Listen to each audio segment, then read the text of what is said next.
یعلم ما بین ایدیہم وما خلفہم، وہ اللہ جانتا ہے سب کچھ جو ان لوگوں کے سامنے ہے اور جو کچھ ان کے پیچھے کے حالات ہے، سب اللہ کے علم میں ہے۔ دنیا میں ہم سفارشیں کرتے ہیں بیٹے کے بارے میں، بھانجے کے بارے میں، بھتیجے کے بارے میں، دوست کے بارے میں، پڑوسی کے بارے میں، کسی کو کہتے ہیں اپنے جاننے والے کو، بھائی میں کہہ رہا ہوں نا مان لے، میں کہہ رہا ہوں اچھا بچہ ہے، میں کہہ رہا ہوں کہ کوالیفائڈ ہے، میں کہہ رہا ہوں کہ بندہ قابل اعتماد ہے۔ دنیا میں بتانے کی ضرورت ہے، کیا اللہ کو بتانے کی ضرورت ہے اللہ تیرا اچھا بندہ ہے، تیرا نیک بندہ ہے، صالح بندہ ہے؟ قطعاً نہیں، اللہ کو سب کچھ معلوم ہے۔ ہاں، جن کو اللہ شفاعت کرنے کی اجازت دے گا، انبیاء، صلحاء، نیک لوگ، ان کا مقام بلند ہوگا، اس کا اظہار اللہ فرمائے گا کہ تم شفاعت کرو، میں فلاں فلاں کو بخش دوں گا۔ یہ ان کے مقام بلند کا اللہ اظہار فرمائے گا، ورنہ اللہ از خود سب کچھ جانتا ہے۔ وَلَا يُحِيطُونَ بِشَيْءٍ مِّنْ عِلْمِهِ إِلَّا بِمَا شَاءَ، اور وہ اس کے علم سے کسی چیز کا احاطہ نہیں کر سکتے مگر جتنا وہ خود چاہے۔ آج جتنا علم، فن، علوم و فنون، انوینشنز، ڈسکوری ہو رہی ہے، یہ اللہ ہی کے علم سے اللہ ہمیں عطا فرما رہا ہے۔ اسی کی دی ہوئی عقل کو، اسی کے دیے ہوئے ریسورسز کو استعمال کر رہے ہیں، تو فرمایا مگر جتنا وہ خود چاہے۔ وسع کرسیہ السماوات والارض، اور اس کی کرسی تمام آسمانوں و زمین پر چھائی ہوئی ہے۔ اللہ کی کرسی کی کیفیت کو ہم سمجھ نہیں سکتے، ایک رائے یہ متشابہات میں سے ہے، اور ایک یہ کہ اللہ کی بادشاہت کل کائنات پر پھیلی ہوئی ہے۔ وَلَا يَؤُودُهُ حِفْظُهُمَا، اور ان دونوں زمین و آسمان کی نگرانی اسے نہیں تھکاتی۔ یہ بائبل میں لکھ دیا، کنگ جیمز ورژن میں بھی لکھ دیا، He created the heaven and the earth in 6 days and He rested on the 7th۔ اِنَّا لِلَّهِ وَإِنَّا إِلَيْهِ راجعون۔ اللہ نے 6 دنوں میں زمین و آسمان کو بنایا اور 7ویں دن اللہ نے چھٹی منائی، استغفر اللہ نہیں۔ وَلَا يَؤُودُهُ حِفْظُهُمَا، اور ان دونوں کی نگرانی اسے نہیں تھکاتی۔ اللہ کے ساتھ کوئی کمزوری وابستہ نہیں، وہ سبحان اللہ کی شان والا، وہ اللہ پاک ہے۔ تھک جانا کمزوری ہے، سست ہو جانا کمزوری ہے، بھوک کا لگنا کمزوری ہے، سونے کی حاجت ہونا کمزوری ہے، اور اللہ سبحان ہر عیب سے پاک ہے، کمزوری سے پاک ہے۔ وَهُوَ الْعَلِيُّ الْعَظِيمُ، اور وہ سب سے بلند بڑی عظمتوں والا ہے۔ اللہ تعالیٰ اس آیت الکرسی کو ہم لوگوں کو ہمارے معمولات میں نمازوں کے بعد بھی اور رات کو سوتے وقت بھی رکھنے کی توفیق عطا فرمائے۔ اس کے بعد جو آیت ہے اس کا ایک حصہ بڑا مشہور ہے۔ کراچی کی بھی ایک بہت بڑی سیاسی جماعت کے لوگوں نے ماضی میں جب بڑے عروج پر تھے انہوں نے اس کے بینر چھاپے تھے، اور اب بھی ہمارا ایک لبرل طبقہ اس آیت کے اس حصے کو کوٹ کرتا ہے جو بھی ہم پڑھیں گے۔ اور چیف جسٹس آف پاکستان نے بھی قادیانی مسئلے کے بارے میں فیصلہ دیتے ہوئے اسی آیت کا بھی حوالہ دیا تھا۔ آئیے تھوڑا اس کو سمجھ لیں۔ لا اکراہ فی الدین، دین میں کوئی زبردستی نہیں، دین میں کوئی جبر نہیں، بالکل ٹھیک ہے۔ دین قبول کروانے میں جبر نہیں ہے، جو چاہے کافر بنے، اللہ پوچھ لے گا قیامت کے دن۔ اما شاکر و اما کفورا، سورہ دہر کے شروع میں ہے، اللہ نے ہدایت کا راستہ دکھا دیا، جو چاہے شکر کرے، جو چاہے ناشکری کرے، بالکل ٹھیک۔ تو دین قبول کروانے میں جبر نہیں، یاد رہے دین پر عمل کروانے میں جبر ہوگا۔ بچہ 7 سال کا ہو نماز کی تلقین کرو، 10 سال کا ہو جائے تھوڑی سختی کرو تاکہ نماز کا پابند ہو جائے، اور شریعت کے احکامات لاگو ہوں گے، شریعت کے نفاذ کی سٹرگل کی جائے گی۔ تو دین قبول کروانے میں جبر نہیں، مگر جس نے فری ول سے آزاد طور پر دین قبول کر لیا اس سے عمل درآمد کروایا جائے گا، ایک بات۔ دوسری بات، انفرادی سطح پر کوئی کافر رہے، یہودی رہے، عیسائی رہے، اس کا چوائس ہے، جبر کر کے اس سے دین قبول نہیں کروایا جائے گا۔ لیکن اجتماعی سطح پر اللہ کہتا ہے میرا حکم چلے گا۔ 3 مرتبہ قرآن کریم میں ذکر ہے، حوالہ بھی پہلے دیا، سورہ انعام آیت 57، سورہ یوسف آیت نمبر 40، سورہ یوسف آیت 67، ان الحکم الا للہ، حکم کا اختیار اللہ تعالیٰ کے لیے ہے۔ تو یہ باتیں کلیئر رہیں، امت کے اسلاف نے یہی باتیں وضاحت فرمائی، 14 صدیوں سے یہی مفہوم اس آیت کا بیان ہوا۔ نمبر 1، دین قبول کروانے میں جبر نہیں، بالکل ٹھیک۔ نمبر 2، جس نے آزاد مرضی سے قبول کیا عمل کرایا جائے گا۔ اور نمبر 3، اجتماعی سطح پر اللہ کہتا ہے میرا حکم چلے گا، اور اس کے لیے اور فتنے کے خاتمے کے لیے جنگ بھی کرنا پڑے تو کی جائے گی۔ البقرہ آیت 193 میں ہم پڑھ چکے ہیں۔ آگے فرمایا قد تبین رشد من الغی، بے شک ہدایت گمراہی سے خوب واضح ہو چکی ہے، اب جو چاہے ہدایت قبول کرے جو چاہے گمراہی کی طرف جائے۔ فمن یکفر بالطاغوت ویؤمن باللہ، تو جو طاغوت کا انکار کرے اور اللہ پر یہ ایمان رکھے، یہ بہت اہم بات ہے۔ طاغوت کسے کہتے ہیں؟ طغیانی سے۔ یہ ایک فرد، کوئی بادشاہ، کوئی پارلیمنٹ، کوئی ادارہ، کوئی گروہ ہو سکتا ہے جو طغیانی سرکشی پر آئے اور اللہ کی اطاعت کے بجائے اپنی اطاعت کا، اللہ کے قانون کے بجائے اپنے قانون کا، اللہ کے نظام کے بجائے اپنے قانون کا مطالبہ کرے۔ تو کوئی فرد، کوئی گروہ، کوئی پارلیمنٹ، کوئی بادشاہ، کوئی گروہ کے نظام کے چلانے والے، اگر وہ اللہ کی اطاعت کے بجائے اپنی اطاعت، اللہ کے قانون کے بجائے اپنے قانون، اللہ کے نظام کے بجائے اپنے نظام کی بات کرے تو یہ طاغوت، اس کا انکار پہلے ضروری ہے۔ فمن یکفر بالطاغوت، تو جو طاغوت کا انکار کرے، ویؤمن باللہ، اور اللہ پر ایمان رکھے، فقد استمسک بالعروۃ الوثقی، تو یقیناً اس نے مضبوط سہارے کو تھام لیا، لا انفصام لہا، جو کبھی ٹوٹنے والا نہیں۔ اللہ کا سہارا ٹوٹنے والا نہیں، ہاں چھوٹ جاتا ہے ہم سے تو چھوڑو مت، یہ ٹوٹنے والا نہیں۔ Once you hold tight to the rope of اللہ، اللہ کی رسی کو، سہارے کو تھام لو تو پھر یہ ٹوٹنے والا نہیں ہے۔ واللہ سمیع علیم، اور اللہ خوب سننے والا، علم رکھنے والا ہے۔ اللہ ولی الذین آمنوا، اللہ ایمان لانے والوں کا کارساز ہے، ولی، پشپنا، کارساز۔ یخرجہم من الظلمات الی النور، ان کو اندھیروں سے روشنی کی طرف نکال لاتا ہے۔ بندے مخلص ہوں، ایمان کی روش پر آگے بڑھیں، اللہ گمراہی کے اندھیروں سے نکال کر ہدایت کی روشنی کی طرف ان کو لے آتا ہے۔ اللہ ایسے ہی لوگوں میں ہمیں شامل فرمائے۔ اس کے برعکس فرمایا والذین کفروا اولیاءہم الطاغوت، اور جنہوں نے کفر کیا ان کے ساتھی طاغوت ہیں۔ یخرجونہم من النور الی الظلمات، وہ انہیں روشنی سے اندھیروں کی طرف نکال لاتے ہیں۔ جو خود جانتے بوجھتے تکبر، تعصب، حسد، ضد، ہٹ دھرمی میں مبتلا ہو کر گمراہی کی طرف چل پڑے تو یہ طاغوت اس کے ساتھی جو طاغوت ہیں وہ گمراہی کے اندھیروں کی طرف ہی ان کو روشنی سے نکال کر لے جاتے ہیں۔ اولئک اصحاب النار، یہی لوگ جہنمی یعنی جہنم کی آگ والے ہیں۔ ہم فیہا خالدون، وہ اس میں ہمیشہ رہنے والے ہیں۔ اللہم اجرنا من النار، اے اللہ ہم سب کو جہنم کے عذاب سے محفوظ فرما۔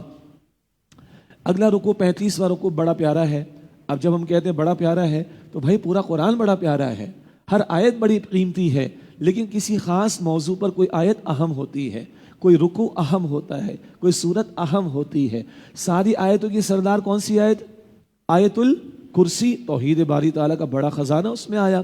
اب اگلا رکوع توحید باری تعالیٰ کے دلائل پر 3 واقعات آ رہے ہیں۔ 2 کا تعلق ابراہیم علیہ السلام سے اور درمیان میں ایک واقعہ آئے گا، ایک رائے کے مطابق عزیر علیہ السلام کے ساتھ اس کا تعلق ہے۔ فرمایا الم تر الی الذی حاج ابراہیم فی ربہ، کیا آپ نے اس شخص کو نہیں دیکھا جس نے ابراہیم علیہ السلام سے ان کے رب کے بارے میں جھگڑا کیا؟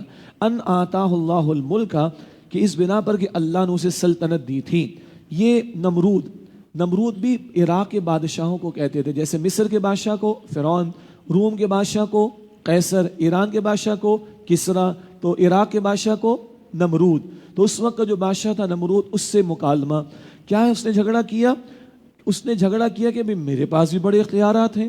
ابراہیم علیہ السلام نے تخلیق کا ذکر کیا ہوگا، کائنات کو تخلیق کس نے کیا؟ اللہ نے۔ یہ بات ہم نے پہلے بھی سمجھی، بڑے بڑے لوگوں نے خدائی کے دعوے کیے مگر تخلیق کا دعویٰ، کریشن کا دعویٰ صرف اللہ نے کیا۔ اس نے بحث میں آ کر کہا میں تو یہ، میں تو وہ۔ نمرود نے کہا اذ قال ابراہیم، جب ابراہیم علیہ السلام نے اسے فرمایا ربی الذی یحیی و یمیت، میرا رب تو وہ ہے جو زندگی اور موت دیتا ہے۔ قال انا احیی و امیت، اس سے کہا کہ میں بھی زندگی دیتا ہوں اور موت دیتا ہوں۔ ابراہیم علیہ السلام کریشن کی بات کر رہے تھے، تخلیق، عدم سے وجود میں تو اللہ لاتا ہے، کریشن اللہ نے کی ہے۔ یہ اسباب کی بحث میں چلا گیا، ارے میں بھی موت دے سکتا ہوں، میں بھی زندگی دے سکتا ہوں، دیکھو ایسے کیسے، ایسے دیکھو۔ اس نے ایک شخص جس کو پھانسی لگنے والی تھی چھوڑ دیا، کہا دیکھو مرنے والا تھا میں نے بچا لیا، زندگی دے دی۔ اور ایک بے قصور کو مروا دیا، کہا لو میں نے مروا دیا، میں نے موت دے دی۔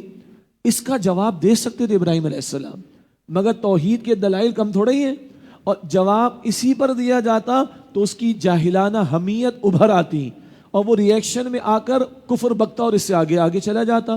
تو ابراہیم علیہ السلام نے ایک اور مضمون پیش کر دی، ایک اور دلیل پیش کر دی. قال ابراہیم، ابراہیم علیہ السلام نے فرمایا فَإِنَّ اللَّهَ يَأْتِي بِالشَّمْسِ مِنَ الْمَشْرِقِ، بے شک اللہ سورج کو مشرق سے نکالتا ہے. فَأَتِي بِهَا مِنَ الْمَغْرِبِ، تو لہذا تو اسے مغرب سے نکال لا.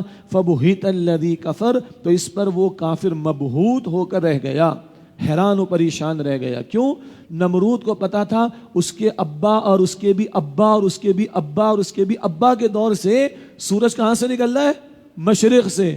اس کے باپ میں بھی جرت نہیں، اس کے ابا میں بھی جرت نہیں تھی، نہ اس میں جرت ہے کہ وہ مغرب سے نکال کر دکھا دے. بولتی کیا ہو گئی؟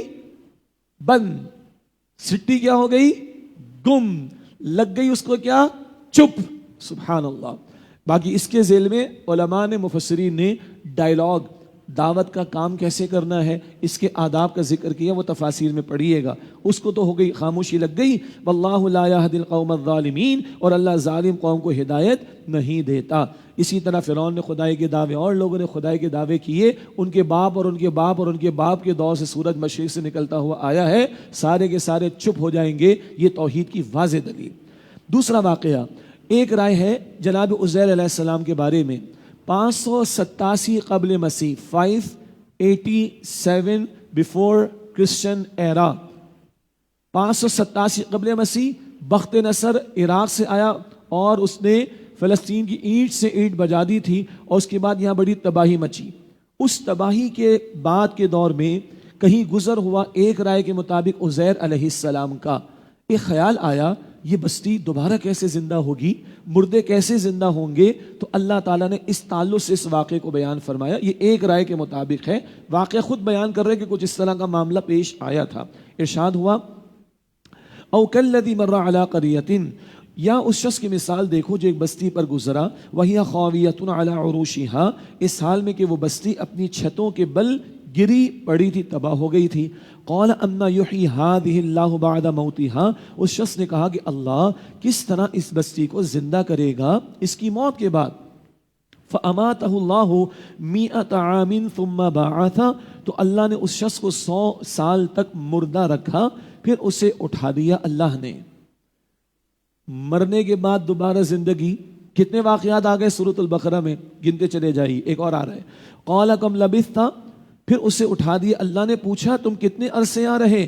قال لبثت یوما او بعض یوم، اس نے کہا میں ایک دن یا دن کا کچھ حصہ رہا ہوں گا. ایسی ہی کچھ بات اصحاب کہف نے بھی کہی تھی، وہ پڑھیں گے انشاءاللہ سورہ کہف کے مطالعے میں. ایک دن یا کچھ حصہ، اس سے زیادہ اسٹریٹ سونا بھی بندے کے لیے ممکن نہیں ہوتا. تو ایک دن یا اس سے کچھ، اس کا کچھ حصہ رہا ہوں گا. قال بل لبثت 100 عام، اللہ نے فرمایا بلکہ تم 100 سال حالت موت میں رہے ہو. اللہ اکبر، 100 سال. آگے سنیے، فانظر الی طعامک و شرابک، ذرا اپنے کھانے اور مشروب کی طرف دیکھو. یہ لفظ دیکھیں شرابی کا، شراب جسے ہم اردو میں کہتے ہیں نا، وہ عربی میں لفظ خمر. آیت نمبر 219 میں. باقی عربی میں شراب مشروب کو کہتے ہیں. شراب البرتقال اورنج جوس کو کہا جاتا ہے.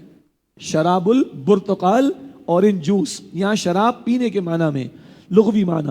فانظر الی طعامک و شرابک، ذرا اپنے کھانے اور مشروب کی طرف دیکھو. لم یتسنہ، وہ ذرا بدبودار نہیں ہوا. کتنے برس گزر چکے ہیں؟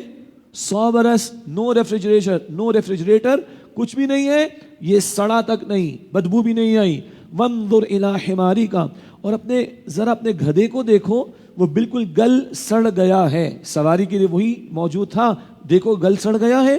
وَلِنَجْعَلَكَ آیَةً لِلنَّاسِ، اور ہم نے اس لیے کیا تاکہ ہم تمہیں لوگوں کے لیے نشانی بنا دیں. وَانظُرْ إِلَى الْعِظَامِ، ذرا گدھے کی ہڈیوں کو دیکھو. کیف ننشزها، کیسے ہم انہیں اٹھاتے ہیں. ثم نکسوها لحما، پھر کیسے ہم ان پر گوشت چڑھاتے ہیں. تمہاری نگاہوں کے سامنے اس کو ہم نے زندہ کر دیا. 100 برس بعد تمہیں کھڑا کر دیا. یہ کھانا پینا سڑا نہیں، ہم نے پریزرو کر دیا. کس کی قدرت ہے؟ اللہ کی. یہ اللہ کی توحید کے دلائل. فلما تبین لہ، پھر اب اس شخص کے لیے حقیقت روشن ہو گئی. قال، اس نے کہا، اعلم ان اللہ علی کل شیء قدیر، مشاہداتی طور پر خوب جانتا ہوں کہ بے شک اللہ تعالی ہر چیز پر پوری طرح قادر ہے. ہمارے لیے اللہ کی قدرت کی وسعتوں کا احاطہ کرنا ممکن نہیں. تو یہ جو مشاہدہ میں نے دیکھا یہ سب کچھ میں جانتا ہوں بے شک اللہ تعالیٰ ہر چیز پر پوری طرح قادر ہے. بھائی لطف آ رہا ہے؟ یہ واقعات سے سیکھنا سکھانا بڑا آسان ہوتا ہے. اسٹوری ٹیلنگ آج بھی چلتی ہے اور کیس اسٹڈیز آج بھی چلتی ہیں. صدیوں سے قرآن واقعات سنا رہا ہے اور سمجھنا آسان ہوتا ہے. دلائل کے انبار ہیں جو اللہ تعالیٰ نے توحید کے تعلق سے ہمارے سامنے رکھے. تیسرا واقعہ ابراہیم علیہ السلام، 4 پرندوں والا واقعہ. فرمایا وَإِذْ قَالَ إِبْرَاهِيمُ، اور یاد کرو جب ابراہیم علیہ السلام نے عرض کیا ربی ارینی کیف تحیی الموتى، اے میرے رب مجھے دکھا کہ تو کیسے مردوں کو زندہ فرماتا ہے. قال اولم تؤمن، اللہ نے پوچھا اے ابراہیم کیا تم یقین نہیں رکھتے؟ قال بلا، عرض کیا کیوں نہیں؟ ولیکن لیطمئن قلبی، لیکن میں چاہتا ہوں کہ میرا دل مطمئن ہو جائے. یہ بہت قیمتی مقام ہے. اللہ نے پہلے کیا کلیئرٹی لی؟ ایمان نہیں ہے؟ اللہ ایمان تو ہے، why not, surely I do believe in you، اللہ تجھ پر ایمان ہے، میرے دل کا اطمینان ہو جائے. اچھا، پیغمبروں کو پورے وثوق سے دعوت دینا ہوتی ہے لوگوں کے سامنے، تو اللہ ان کو مشاہدات کراتا ہے. یہ بات انشاءاللہ سورۃ الانعام میں بھی آئے گی. انشاءاللہ آیت نمبر 75 میں کائنات کے عجائبات کا مشاہدہ اللہ نے کرایا ابراہیم علیہ السلام کو. تو خاص پیغمبروں کا بھی واقعہ. ہمارے لیے سمجھنے کی بات کیا ہے؟ مانو پہلے، پھر سمجھنے اور حکمت تلاش کرنے کی بات کرو. ہاں اللہ کو ماننا چاہتے ہو، کائنات میں غور و فکر کرو، کوئی تو ہے جو نظام ہستی چلا رہا ہے، وہی خدا ہے. ذرہ ذرہ پکارے گا اس کائنات کو پیدا کرنے والے جسے آپ اور میں اللہ کہتے ہیں. لیکن احکام کی بات آئے گی تو ذات کو مان لیا تو بات کو ماننے میں کوئی مسئلہ نہیں ہونا چاہیے. سنیے گا، ذات کو مان لیا تو بات کو ماننے میں مسئلہ نہیں ہونا چاہیے. پہلے کہو اے اللہ میرا ایمان ہے. ہاں دل کے اطمینان کے لیے سیکھ لے، کوئی حرج نہیں. شاہ ولی اللہ رحمۃ اللہ علیہ کی کتاب ہے، دنیا کی یونیورسٹیز میں ٹرانسلیشن اس کی پڑھائی جاتی ہے، حجت اللہ البالغہ. شریعت کے احکام کی ہڈن وزڈم انہوں نے بیان کی، حکمت، اسرار اور رموز. اور اس میں شاہ ولی اللہ رحمۃ اللہ علیہ نے اسی آیت کا حوالہ دیا کہ حکم ماننے کے بعد حکمت تلاش کرنا کوئی مسئلہ نہیں ہے. حکمت معلوم ہو جائے ٹھیک ہے، نہ معلوم ہو تو یہ عقل کل تھوڑی ہے کوئی. چلو بھائی حکم تو ماننا ہی ہے. Boss is always right and if disagreed refer to rule number 1. And what is rule number 1؟ Boss is always right. Allah is the boss of the universe. Allah کا ہر حکم ماننا ہے، چاہے حکمت پتہ چلے یا پتہ نہ چلے. دنیا میں مانتے باس از آلویز رائٹ، تو کائنات کا باس، کائنات کا کریٹر، اس کی ماننے میں کیا مسئلہ ہے بھائی؟ فرمایا ولیکن لیطمئن قلبی، لیکن میں چاہتا ہوں کہ میرا دل مطمئن ہو جائے. یہ کلیئرٹی آ گئی. اب اللہ حکم دے رہا ہے، قال فخذ 4 من الطیر، اللہ نے فرمایا پرندوں میں سے کچھ 4 لے لو، فصرہن الیک، تو پھر انہیں اپنے سے مانوس کر لو، فیملیئر کر لو. ثم اجعل علی کل جبل منہن جزءا، پھر انہیں ذبح کر کے ان کا ایک ایک ٹکڑا ہر پہاڑ پر رکھ دو. ثم ادعوہن یأتینک سعیا، پھر انہیں بلاؤ وہ تمہارے پاس دوڑتے ہوئے چلے آئیں گے. 4 پرندے لو، ذبح کرو، پہلے مانوس کر لو، پھر ذبح کرو، مکسچر بناؤ، 4 پورشن الگ الگ پہاڑ پر رکھو، پکارو. یأتینک سعیا، سعی تیزی سے چلنے کو بھی کہتے ہیں، اڑ کر نہیں، چلتے ہوئے تیزی سے آئیں گے تاکہ کوئی ادھر ادھر سے پرندہ نہ آ جائے. ایگزیکٹلی وہی آئے گا جس کو ہم نے تمہارے ساتھ فیملیئر کر دیا تھا. وَعْلَمْ، اور جان لو، ان اللہ عزیز حکیم، بے شک اللہ بہت غالب، بڑی حکمت والا ہے. بڑا پیارا رکوع ہے. یہ 3 واقعات توحید کے دلائل پر. اب اگلے 2 رکوع یہ بھی بڑے پیارے ہیں، اور یہ رکوع پیارے ہیں انفاق فی سبیل اللہ کے موضوع کے حوالے سے.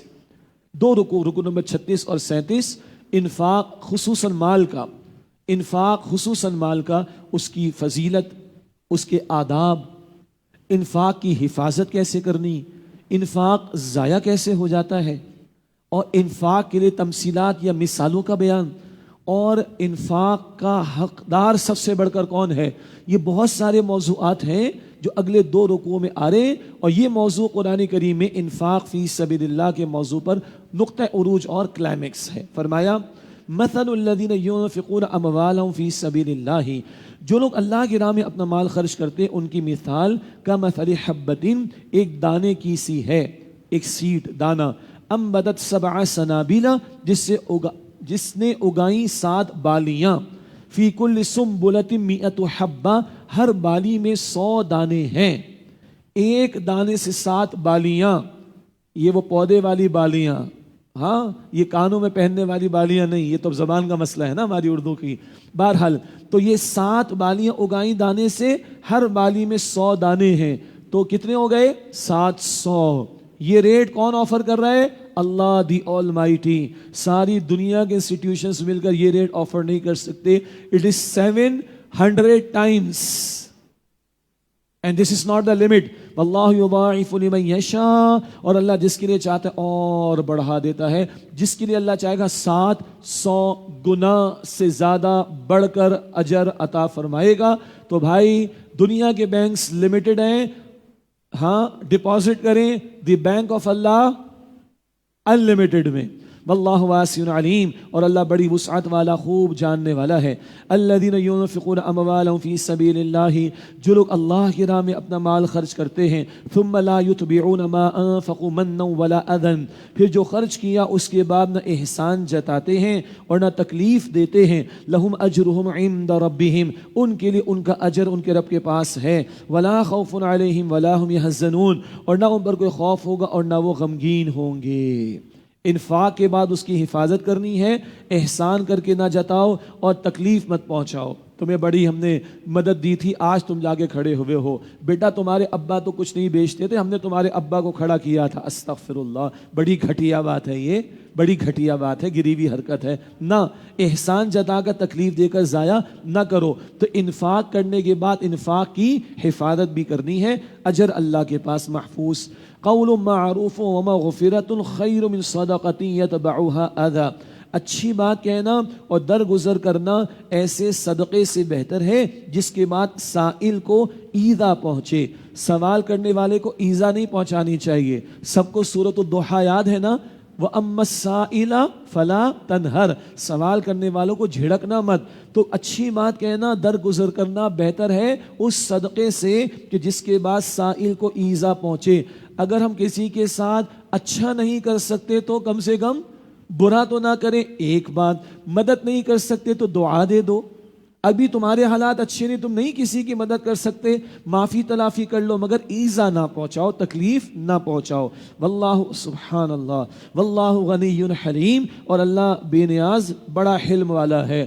اللہ کو تمہارے صدقے اور انفاق کی حاجت نہیں ہے. خرچ کرو گے تو تمہارا اپنا بھلا، اور اللہ حلم والا ہے. اتنا تمہیں دیتا ہے اور لوگ زکوٰۃ میں بھی ڈنڈیاں مارتے ہیں، عشر میں بھی ڈنڈیاں مارتے ہیں.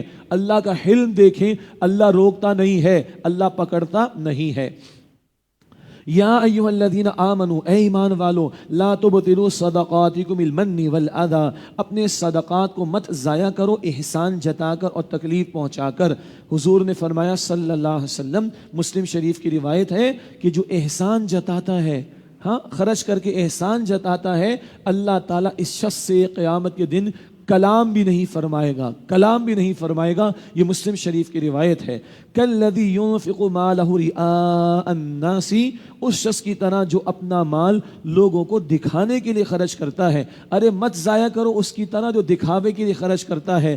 ولا یؤمن باللہ والیوم الآخر، وہ در حقیقت اللہ اور آخرت کے دن پر ایمان نہیں رکھتا.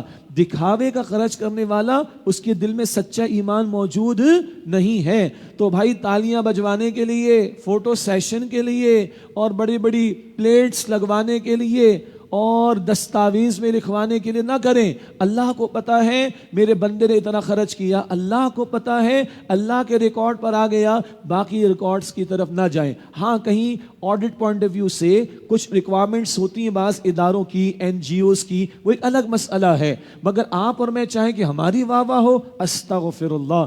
دکھاوے کا عمل شرک ہے. حدیث میں آیا، مسند احمد کی روایت، من تصدق یرائی فقط اشرکا، جس نے دکھاوے کا صدقہ دیا وہ شرک کر چکا. اپنے انفاق کو ضائع نہ کرو، اپنے صدقات کو ضائع نہ کرو اس شخص کی طرح جو دکھاوے کے لیے خرچ کرتا ہے اور در حقیقت وہ اللہ اور آخرت پر ایمان نہیں رکھتا. اس شخص کی دکھاوے کی، شو آف کرنے کی ایک مثال، فمثلہ کمثل صفوان علیہ تراب، تو اس کی مثال ایسی ہے جیسے کوئی